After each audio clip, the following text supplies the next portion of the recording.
Assalamualaikum warahmatullahi wabarakatuh. Okay, kita tunggu dulu sahabat-sahabat boleh post dahulu FB Live ini. InsyaAllah hari ini kita patutnya Ustaz kan? So surprise lah. Boleh share dahulu. Terima kasih yang dah like. Boleh share kepada kawan-kawan link ini. Saya nak share juga pada semalam. Saya bersama dengan Muslimat mana? Masjid Tunku Ampuan Jamaah Bukit Jelutong. So insyaAllah kita sebab semalam saya wawarkan yang kita akan bersiaran setiap pagi. Alright. Kak Zaini, Kak Haidiah. Salam 12 Ramadan. InsyaAllah saya share dulu. Kalau ada grup kawan-kawan semua boleh share. Kak Ju semalam daripada Masjid Bukit Jelutong.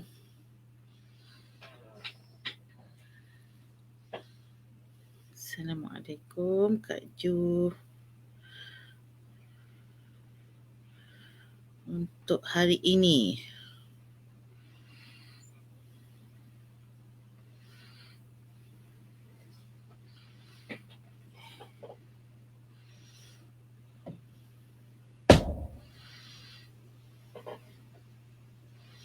Ini juzuk 12 ya.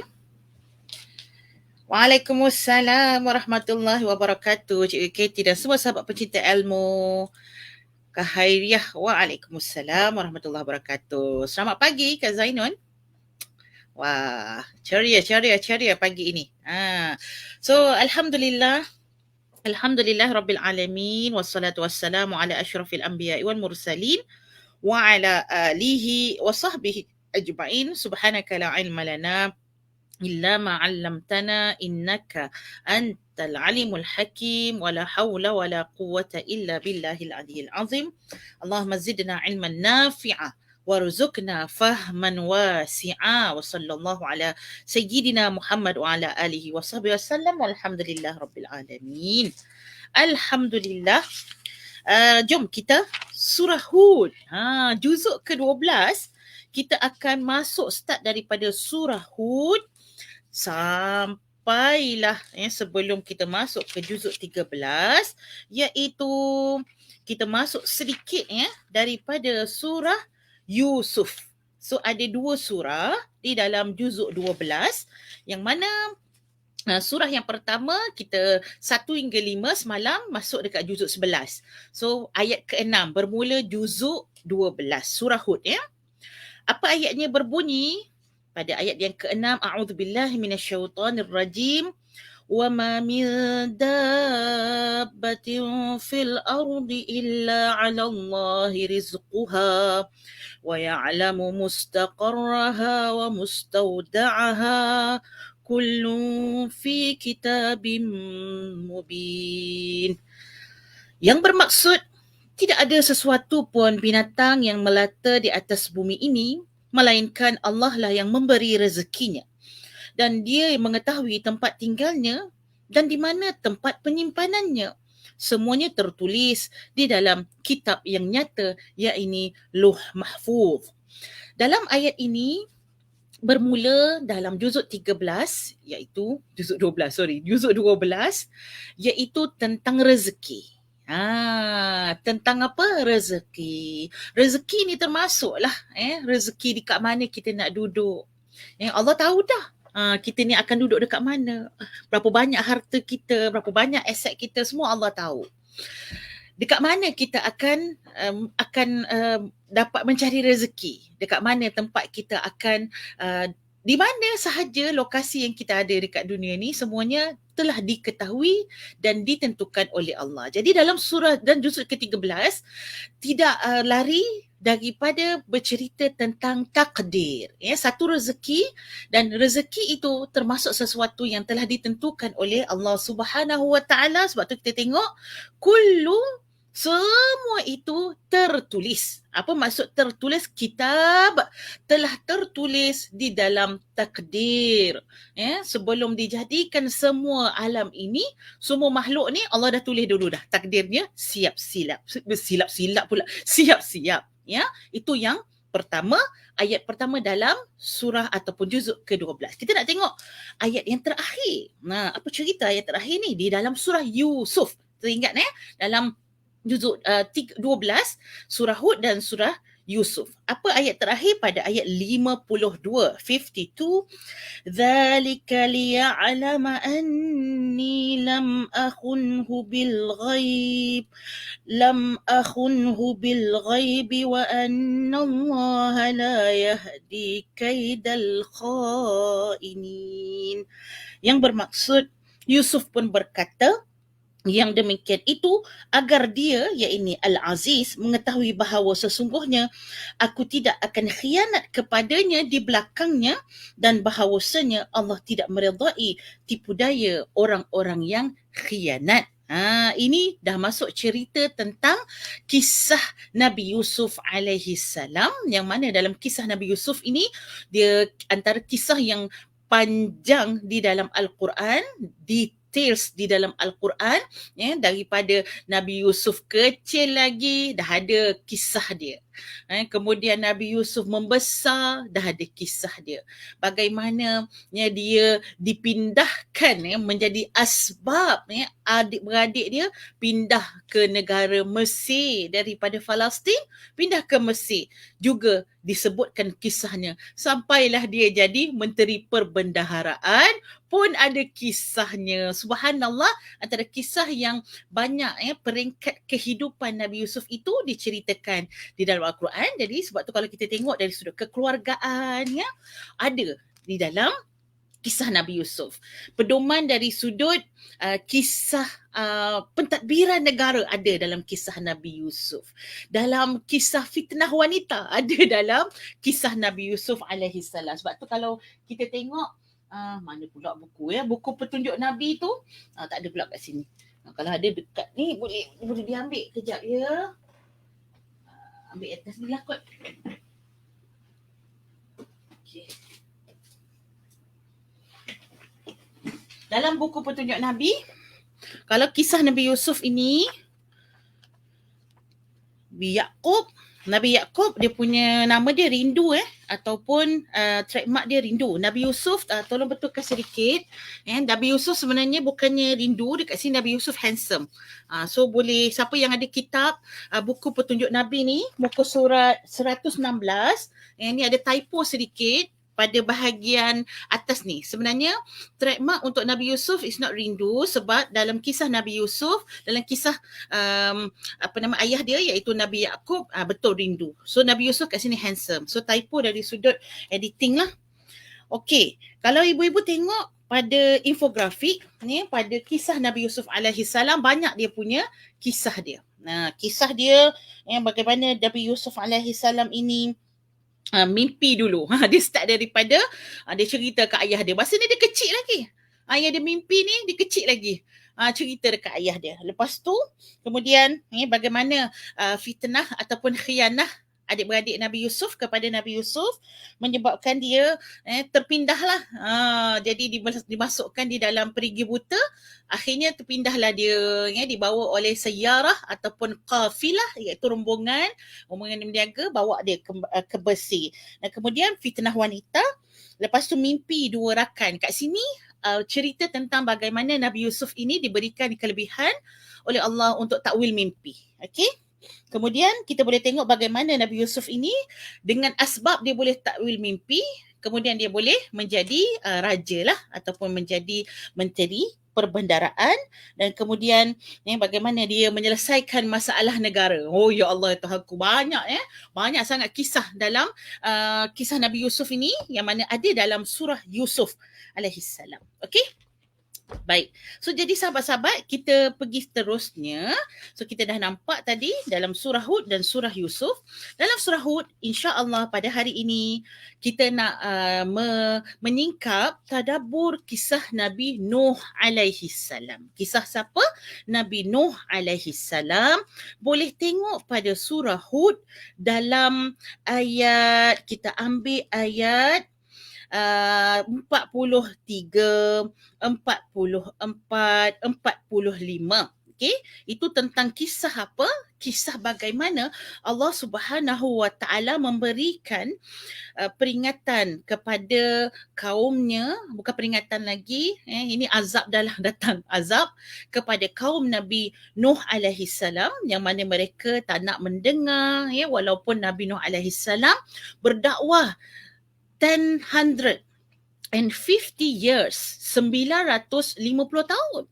Tapi sikit sangat yang beriman kepada Nabi Nuh alaihi salam. Ramai yang degil. Macam kita pula ya. Degil ramai. Orang suruh bagi orang dengar apa orang kata benda baik-baik tak nak dengar. Tapi kalau benda tak baik, hiburan, saya kadang-kadang orang kata nak buat apa nama benda baik memang susah ustazah. Susah orang nak ikut. Tapi kalau nak buat hiburan, senang. Nak buat hiburan, ramai orang boleh ikut. Jadi inilah manusia kan. Terima kasih Kak Ramlah. Assalamualaikum, Waalaikumsalam warahmatullahi wabarakatuh. Dan semua sahabat Huda Al-Quran. Kak Umi, Masya Allah. Terima kasih Kak Umi. Kak Mastura, kisah Nabi Yusuf terpanjang dalam Al-Quran. Banyak peringkat kehidupannya diceritakan dalam Al-Quran. Betul. Masya Allah. Okey. Ayat 45. ونادى نوح ربه فقال رب إن ابني من أهلي وإن وعدك الحق وأنت أحكم الحاكمين. Dan Nabi Nuh berseru kepada Tuhannya. Faqala Rabbi, wahai Tuhanku, inna bani, dan anak aku ini ya Allah sebahagian daripada keluargaku. Ya, min ahli bila disebut di dalam banyak tempat dalam Al-Quran ataupun di dalam hadis yang bermaksud ahli ni ialah keluarga lah. Wa inna wa'dakal haqq, walaupun sesungguhnya janji kau itu adalah benar dari engkau dan engkau adalah hakim yang adil. Wa anta ahkamul hakimin. Sahabat-sahabat, ujian yang Allah berikan kepada para nabi memang lebih daripada kita lah. Lebih pada kita. Ujian apa yang besar? Ujian apa yang sangat-sangat menguji selain daripada ujian keluarga? Allahu Akbar. Sahabat-sahabat, sebab tu dalam banyak-banyak perkara yang menyebabkan seseorang itu hilang kedamaian di dalam hatinya, hilang ketenteraman dalam hatinya adalah sebab keluarga. Dan kalau nak cari pun orang yang bahagia, lihat keluarga dia. Tak ada orang yang boleh hebat hidup dekat dalam dunia ni tenang je tapi keluarganya berantakan. Pernah jumpa? Tak pernah kan? Jadi manusia itu bahagia ataupun tidak sangat bergantung kepada kebahagiaan ataupun keruntuhan institusi keluarga. Ujian. Dan ujian yang Allah bagi kepada Nabi asyaddul bala. Ujian yang Allah bagi kepada para anbiya lagi-lagi besar daripada kita. Kalau kita kata kita diuji dengan hebat, para nabi lagi diuji. Bagaimana Nabi Nuh alaihi salam? Kita bayangkan perasaan seorang ayah meminta kepada Tuhan, meminta kepada Rabb, ya Allah, tolonglah anak aku ini ya Allah. Sesungguhnya dia adalah daripada darah daging aku. Dia daripada susuk tubuh aku. Tolong selamatkan dia ya Allah. Ini permintaan daripada seorang ayah. Kebapaan yang sangat terselah dalam diri seorang nabi. Qala, apa kata Allah Subhanahu wa taala? Ya Nuhu innahu laysa min ahlik, innahu amalun ghairu salih, fala tas'alni ma laysa laka bihi ilm, inni a'idhuka an takuna minal jahilin. Allah berfirman, wahai Nuh, sesungguhnya dia bukanlah daripada keluargamu yang dijanjikan untuk diselamatkan. Sesungguhnya perbuatan yang tidak baik itulah Sebab itu jangan kamu memohon kepada aku sesuatu yang tidak kamu ketahui hakikatnya. Sesungguhnya aku memperingatkan kepadamu semoga kamu jangan termasuk orang yang tidak berpengetahuan.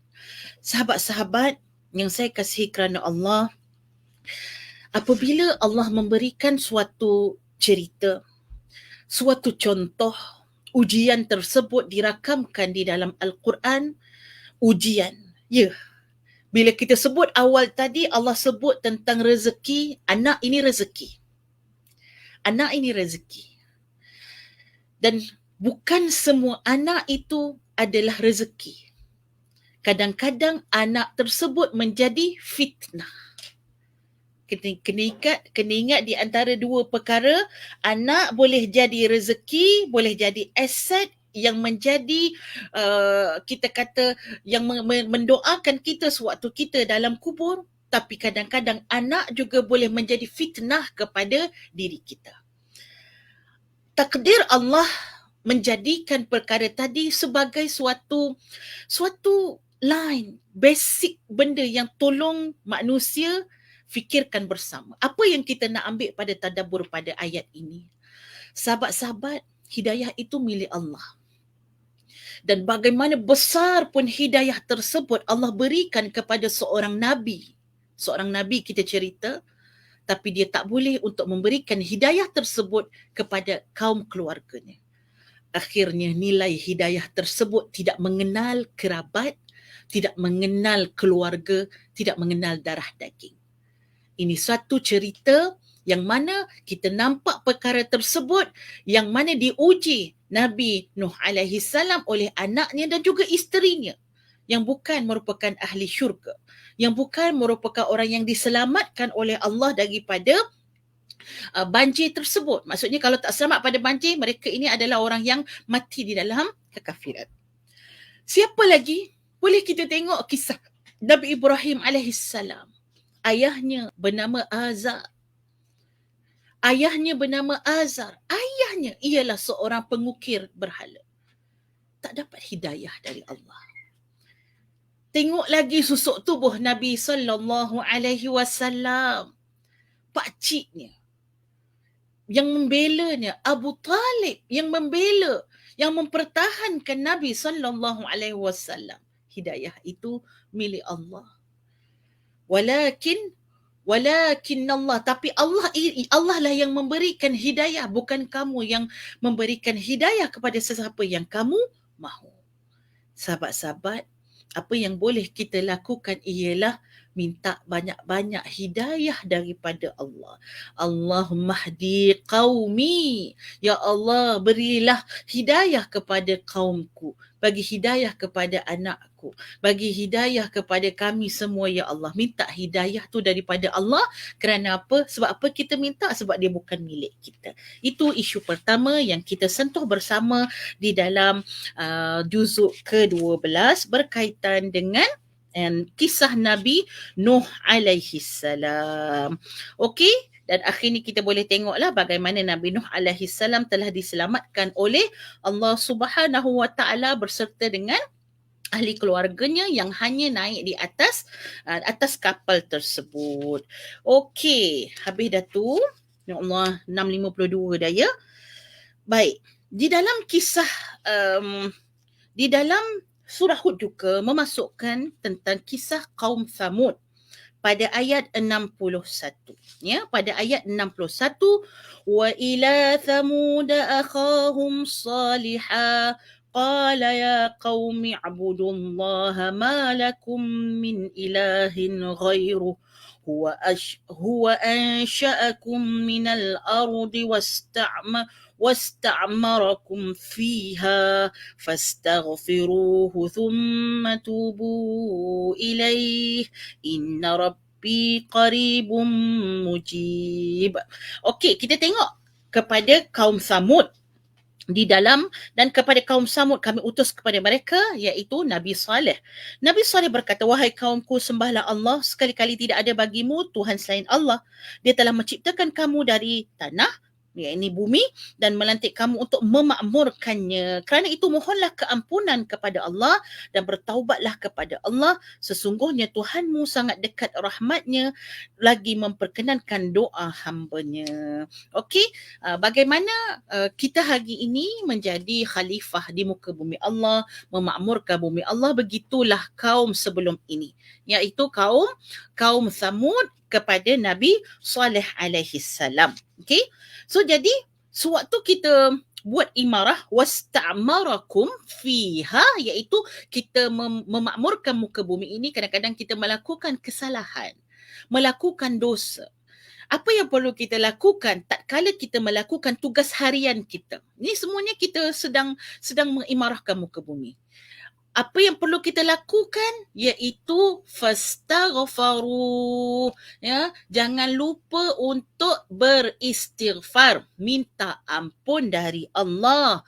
Dan kalau kamu melakukan dosa, kamu hendaklah bertaubat kepada Allah. Watubu ilaih. Okey, kat sini kita dah boleh tengok bagaimana kaum Nabi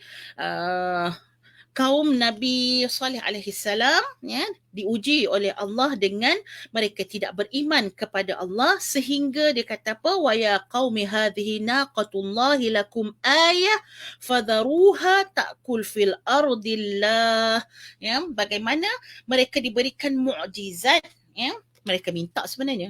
Mereka minta daripada Nabi Saleh alaihi salam untuk diberikan mukjizat supaya mereka dapat tengok. So jadi kalau sahabat-sahabat buka dekat buku petunjuk Nabi, pada muka surat, ya, Nabi Saleh pada muka surat 95. Okey, muka surat 95 boleh tengok apa dia punya trademark dia. Nabi Saleh ingat unta, naqah kat sini, ya, pada ayat 64, naqatullah, naqah, iaitu unta betina lah, ya. Baik. So kat sini kan kita pun dah ambil dah ayat dia, ialah surah Hud ayat ke-64. Dan boleh tengok bagaimana perangai kaum apa tu nama dia?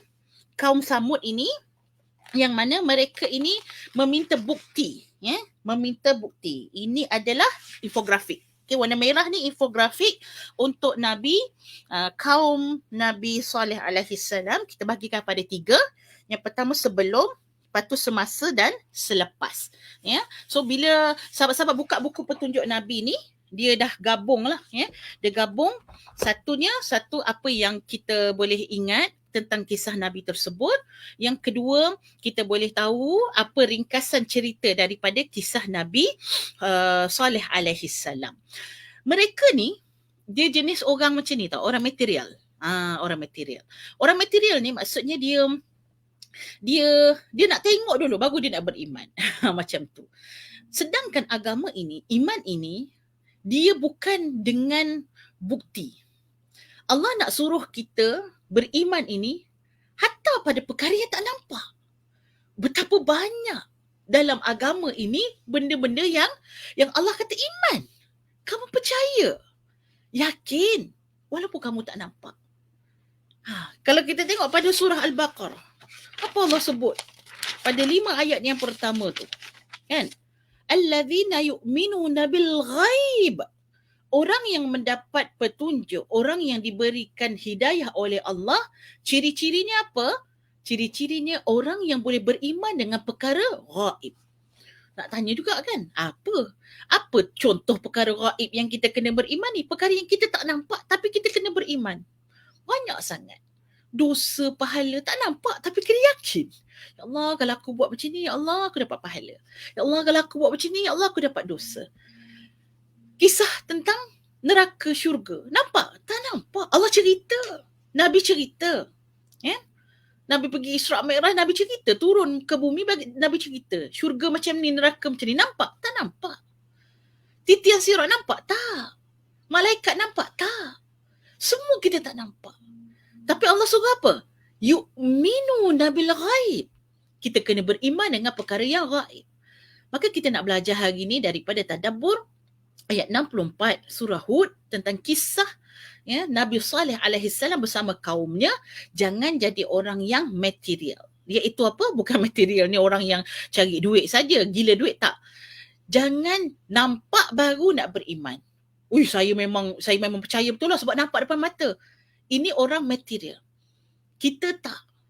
Orang beriman, dia tak nampak pun dia beriman. Sami'na wa ata'na. Ini dia sifat yang kaum yang tidak meniru bagaimana kesalahan yang telah dilakukan oleh kaum sebelum ini.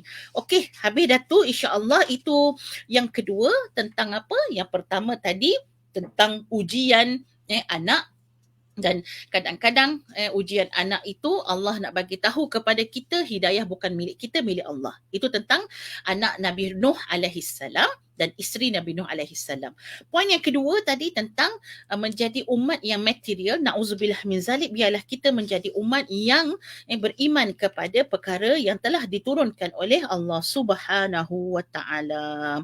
Okey, ada yang ketiga yang saya nak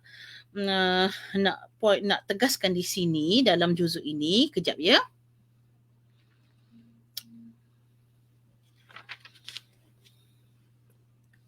Saya rasa dalam surah Hud juga. Dalam surah Hud ni banyak ya, kisah Nabi Ibrahim pun ada. Kisah Nabi Shu'aib pun ada. Banyak. Subhanallah.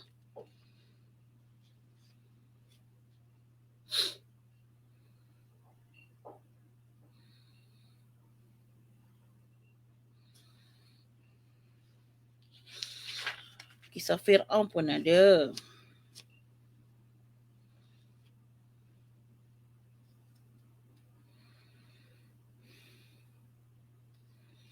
Ada fokus satu ni pasal takdir. Sekejap ya.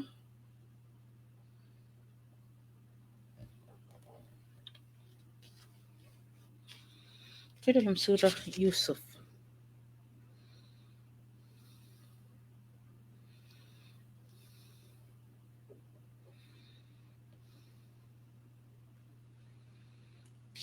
Saya nak fokus pasal takdir.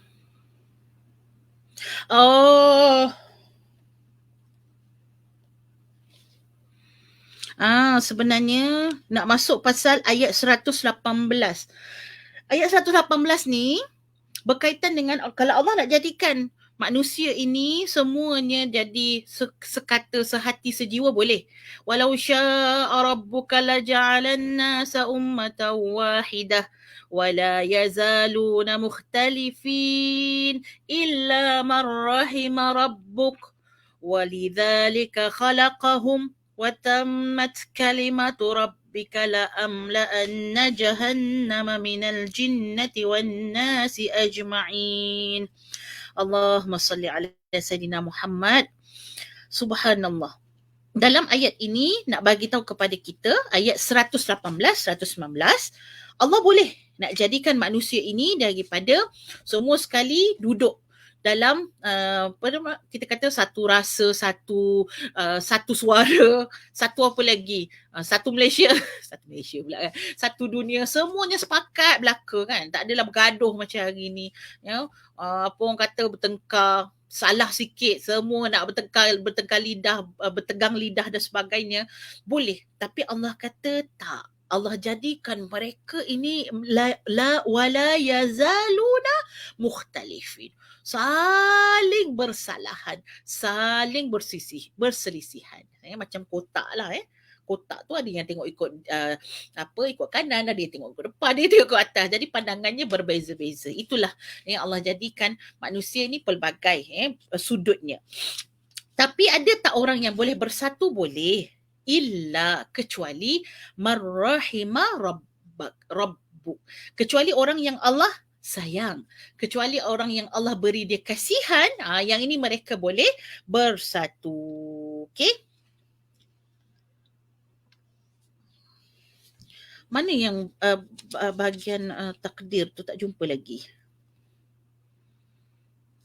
Sekejap ya. Ni last kali insya-Allah. Kisah Nabi Yusuf pun banyak sebenarnya yang kita nak ambil. Tapi kita masuk nanti juzuk 13 Kisah Nabi Yusuf juzuk 13.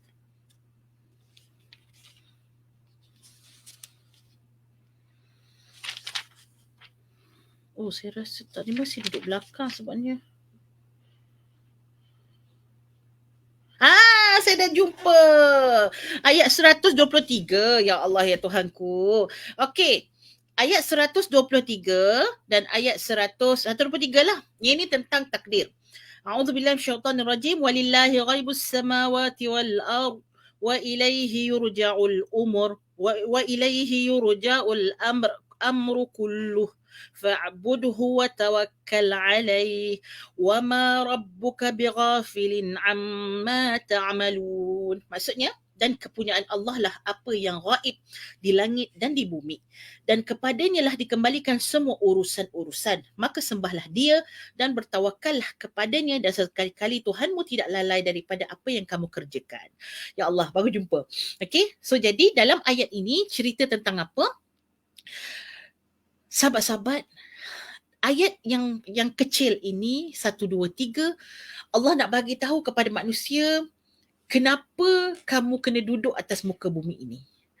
Seperti mana yang kita dah sebut tadi dalam ayat 6 surah Hud, iaitu Allah dah jadikan takdir dekat alam ini semuanya sudah tertulis di Lauh Mahfuz, fi kitabim mubin. Semua sekali.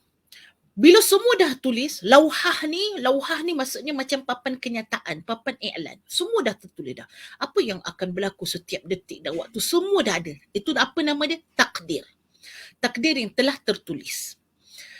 Bila dunia ni Allah jadikan, dunia ni adalah mengapplykan tahqiq sahaja apa yang telah ada di dalam Lauh Mahfuz tadi. So manusia tertanya-tanya, so apa yang kita nak buat sebenarnya? Apa tujuan kita datang ke atas muka bumi ini sedangkan takdir kita semua sudah ada? Kejap lagi Umi Rupiah buat apa, semua Allah dah tulis. Kak Mastura kejap lagi buat apa, semua Allah dah tulis. Jadi kenapa? Apa tujuan kita? Maka sahabat-sahabat boleh tengok, wa ilaihi yurja'ul amru kulluhu. Semua sekali hendaklah kita kembalikan kepada Allah. Semua urusan itu kepada Allah. Maka ingat tak bila kita jumpa perkataan huruf fa, iaitu apa kerja kita? Okey, apa kerja kita? Fa'budhu wa tawakkal ilaihi wa tawakkal alaihi. Dua kerja kita. So takdir dah tulis, apa kerja kita? Kerja kita beribadah kepada Allah dan bertawakal. Ya Allah, it's simple as that. Begitulah mudahnya kerja manusia. Yang kamu kena buat ialah sembah Allah. Yang kamu kena buat ialah beribadah kepada Allah dalam apa sahaja yang keadaan kamu ada di dalam muka bumi ini. Beribadahlah kepada Allah dan bertawakal, iaitu menyerahkan segala urusan kepada Allah. Kamu akan tenang, kamu akan bahagia, kamu tak akan gelisah dan resah kerana semua takdir, semua pada Allah. Kalau Allah uji segalanya, uji segala sesuatu juga dalam takdir Allah Subhanahu wa taala. Itu sahaja sahabat-sahabat pada hari ini. Kita recap sedikit dalam juzuk ke-12, iaitu bermula dengan ayat berkaitan dengan takdir yang tertulis di Lauh Mahfuz, dan ayat yang terakhir ayat 52 surah Yusuf bercerita tentang bagaimana Al-Aziz, bagaimana Nabi Yusuf dengan Al-Aziz, dan Nabi Yusuf tidak berkhianat kepada Al-Aziz. Kemudian kita ambil 4 poin pada hari ini. Yang pertama, kisah Nabi Nuh dengan anak dia. Allah kata hidayah itu milik Allah. Nombor 2, kisah Nabi Saleh dengan kaumnya. Kaumnya itu menjadi orang yang material, beriman dengan apa yang nampak sahaja. Nombor 3, kisah kita ambil tadi lompat kepada kisah bagaimana Allah boleh menyatukan hati-hati manusia. Dan yang keempat iaitu kisah berkaitan dengan apa tanggungjawab kita atas muka bumi ini. 2 iaitu bila takdir Allah dah tentukan, kita tak boleh nak ubah apa, kan? Sebab itu hak Allah, semua tu hak milik Allah. Tapi yang perlu kita lakukan ialah beribadah dan bertawakal kepada Allah. Itu sahaja untuk hari ini sahabat-sahabat. Esok insya-Allah kita sambung menyingkap tadabbur juzuk ke-13. Aku qauli hadza wa astaghfirullahal azim li wa lakum. Assalamualaikum warahmatullahi wabarakatuh. Sedap pula kata Kak Masturan setiap detik itu takdir, semua Allah dah tulis. Kerja kita beribadah dan bertawakal, menyerahkan segala urusan kepada Allah. Ya betul, Masya Allah, Masya Allah. Kak Masturan banyak kisah dalam surah Hud. Best kan Al-Quran? Oh, Masya Allah. Surah Hud sangat banyak. Terima kasih banyak-banyak kepada sahabat-sahabat yang menonton Huda Al-Quran. Jumpa lagi. Sekejap, Cikgu Nota, Cikgu Katie. Cikgu Katie dah hantar nota. Terima kasih.